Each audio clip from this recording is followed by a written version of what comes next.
This week we make the transition from Lent to Holy Week, and we did so with palms. Jesus comes into Jerusalem with adoring crowds and throngs around him, waving palms and spreading their cloaks on the ground as if they were welcoming a conqueror or a ruler. Now, typically, a conqueror and a ruler coming into the city of Jerusalem would be riding on a horse or a prancing stallion. But instead, Jesus is riding on a donkey.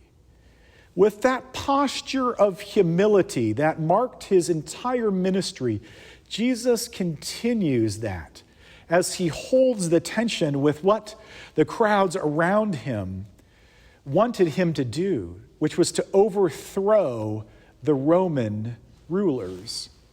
Jesus was very aware of who he was, and he was aware that his self-worth, his self-confidence as the Son of God did not have to be wrapped up in pride.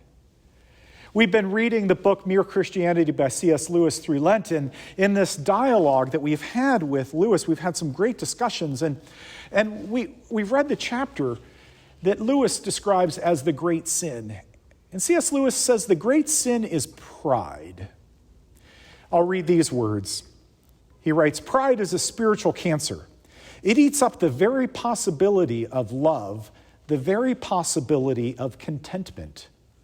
Jesus could have had everything. We studied this at the beginning of Lent, in which Jesus was given temptations to have everything if he bowed down and served Satan." This reminds me of the Bob Dylan song, "You Gotta Serve Somebody." Dylan writes, "You may be an ambassador to England or France. You might like to gamble. You might like to dance. You may be the heavyweight champion of the world. You may be a socialite with a long string of pearls, but you've got to serve somebody. You've got to serve somebody. You may be a state trooper. You may be a young Turk. You may be the head of some big TV network. You may be rich or poor. You may be blind or lame. You may be living in another country under another name. Maybe the devil, it may be the Lord, but you're going to have to serve somebody." Jesus chose to serve God. And we see that throughout his ministry and through these days of Holy Week. For as Jesus is teaching in the temple, and then as he gathers with his disciples in the upper room to celebrate the Passover meal, Jesus chooses to serve his disciples. He humbles himself by washing their feet. And again, Lewis touches on this. He says the first step beyond pride is to acquire humility.